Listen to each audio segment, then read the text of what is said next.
अगर जैसा राठौर साहब कह रहे हैं कि भारत का बहुत प्रेम भावलपुर के साथ है, तो मेरे को बहुत अच्छा लग रहा है ये बात सुनकर कि इसका मतलब है कि भारत बहुत ही डिसाइसिव विचार रख रहा है, क्योंकि बार बार भावलपुर को टारगेट कर रहा है। और जैसा मैंने बोला, की स्टोन समझते हैं, जैसे जो जो जो पुरानी जो इमारतें होती हैं उसके अंदर एक की स्टोन होता है, अगर उस की स्टोन को निकाल दिया जाए तो पूरी इमारत ढह जाती है। तो भावलपुर बेसिकली पाकिस्तान का की स्टोन है, उसके ऊपर बार बार हमला हो रहा है। तो ये बड़ा इंटरेस्टिंग पहलू जो है खड़ा करता है। और उसके बाद फिर आप पूरा नक्शा क्या देखते हैं, मतलब सूरत क्या देखते हैं यहाँ पे?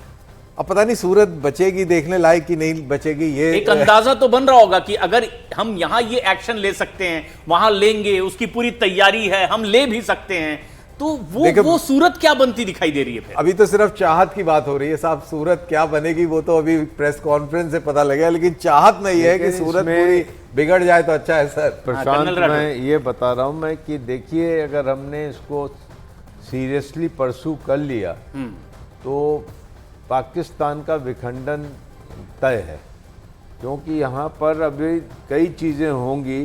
अब मैं बता रहा हूँ, पाकिस्तान की आर्मी असीम मुनीर को सरेंडर भी करवा सकती है या उनको एलिमिनेट भी करवा सकती है कि ये लड़ाई बंद हो।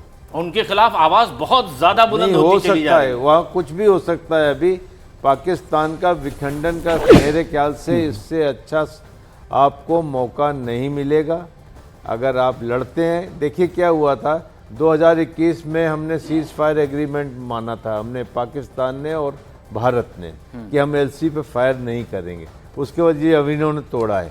उसके चलते पाकिस्तान ने यहाँ से 60,000 ट्रूप्स हटाए थे हमारे सामने से और उनको ले जाकर खैबर पख्तूनख्वा में और बलूचिस्तान में लगाया था, जिसकी वजह से वो बलोचों को और पख्तूनों को दबा रहे थे।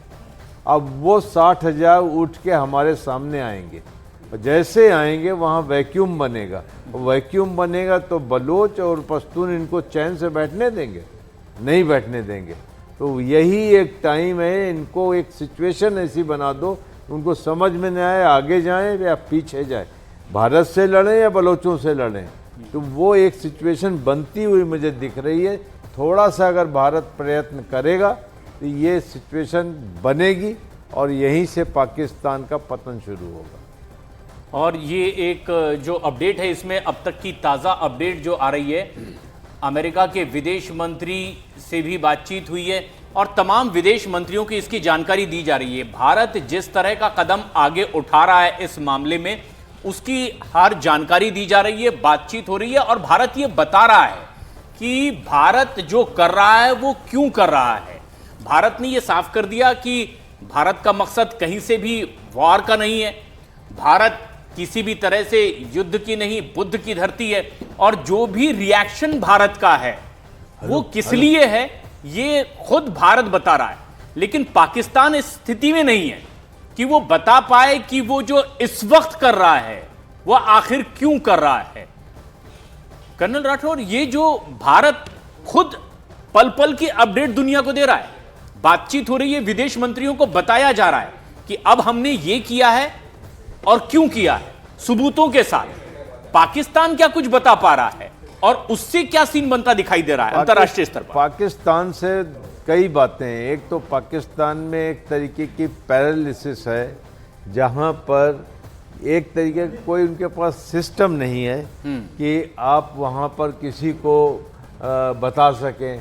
ख्वाजा आसिफ किसी और ट्रिप में रहते हैं, उनके डिप्टी प्राइम मिनिस्टर और फॉरेन मिनिस्टर कोई और ट्रिप में चल रहे हैं, असीम मुनीर किसी और ट्रिप पे हैं, फिर उनको कोई सुनना नहीं चाहता। कौन सुनेगा जब 22 अप्रैल का आपने इतना बड़ा हत्याकांड किया है? Who would like to speak to you? कोई देखना चाहेगा आपको?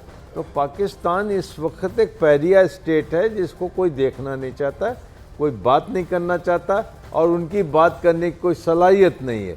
अब हालत ये हो गई कि रूस में बैठा राजदूत भारत को धमकी दे रहा है, पाकिस्तान में का रूस में बैठा राजदूत भारत को धमकी देता है। तो वहाँ पर इस तरीके की सिचुएशन है। यहाँ हमारी फॉरेन मिनिस्ट्री एक वेल ऑयल्ड मशीनरी है। हमारे जयशंकर साहब पहले फॉरेन सेक्रेटरी रह चुके हैं, और वो अपने अपने काम को कर रहे हैं। और हर चीज़ को जब आप देंगे, किसी को फीडबैक देंगे, फॉरेन मिनिस्टर से बात करेंगे, तो उनको भी लगता है कि हाँ ये सीरियस हैं, इनका कोई एक पॉइंट ऑफ व्यू है, इनका राइट टू एक्ट है। और वो चीज़ है क्योंकि युद्ध को लड़ने में 6 चीज़ें इम्पॉर्टेंट होती हैं, जिसको जुस एड वेलम बोलते हैं। वो बहुत इम्पॉर्टेंट, ये युद्ध के 6 चीज़ें होती हैं कि पहली बात है कि आप जिस जस्ट कॉज के लिए युद्ध लड़ें। दूसरी चीज़ है कि आप उसमें प्रोपोर्शनलिटी रखें।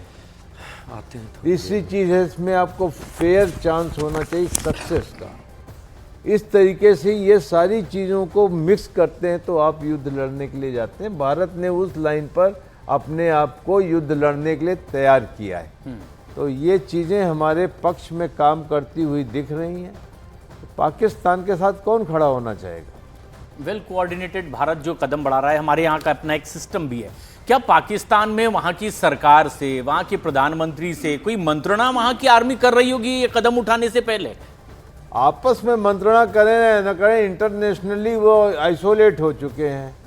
अभी आज की तारीख में मंत्रणा तो ख़त्म हो गई है। वहाँ पर ये बहुत बड़े फिशर्स हैं, आपस में ये फिशर्स दिख रहे हैं, लोगों को दिख रहे हैं, इसलिए उनसे कोई बात नहीं कर रहा है और वो आपस में बात नहीं कर रहे।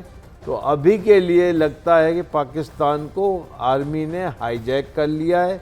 वो सोचते हैं कि वो भारत को एक बिफिटिंग जवाब दे देंगे और यहीं से उनके पतन का शुरुआत हो गई है, यहीं से। अब जिस तरह की सिचुएशन है, शायद कहीं से ये महसूस नहीं हो रहा है कि पाकिस्तान की जो सरकार है, वहां के प्रधानमंत्री हैं, वो किसी तरह की मंत्रणा में शामिल हैं कि पाकिस्तान अगला कदम क्या उठाने जा रहा है।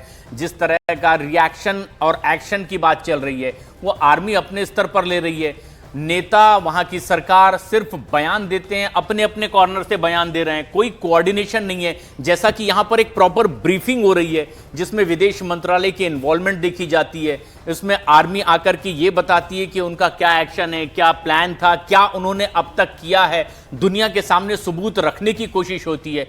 एक और इस बीच खबर आ गई है, जवाबी हमले में पाकिस्तान में हाहाकार मचा हुआ है और इसलिए इस्लामाबाद में आधी रात को इमरजेंसी मीटिंग बुलाई गई है। इस्लामाबाद में यहां शेल्टर होम बनाने का आदेश दे दिया गया है लोगों को बचाने के लिए। अगले 2 दिन तक इस्लामाबाद में इस तरह की कवायद और तेजी से आगे बढ़ेगी। भारत ने जिस तरह से कदम आगे बढ़ाए हैं, अब ये भागम भाग की स्थिति दिखाई दे रही है। ये कर्नल राठौर, ये क्या देख पा रहे हैं आप? ये आखिर क्यों करना पड़ रहा है? शेल्टर होम बनाने का आदेश दे दिया गया है। क्या उनको पता है कि ये भारत अब यहां रुकना वाला नहीं है? और इसका अंदेशा उन्हें भी है कि भारत ने आगे तक की रणनीति बना ली है और इसीलिए अब आगे वो शेल्टर होम्स बना रहे हैं।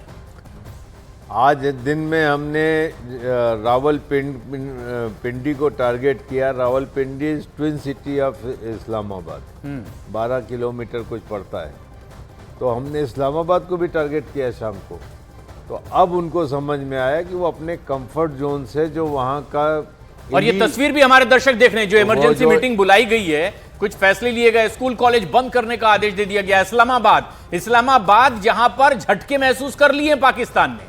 तो ये चीज़ यहाँ पर अपने वो कंफर्ट जोन से लोग हिले हैं अभी।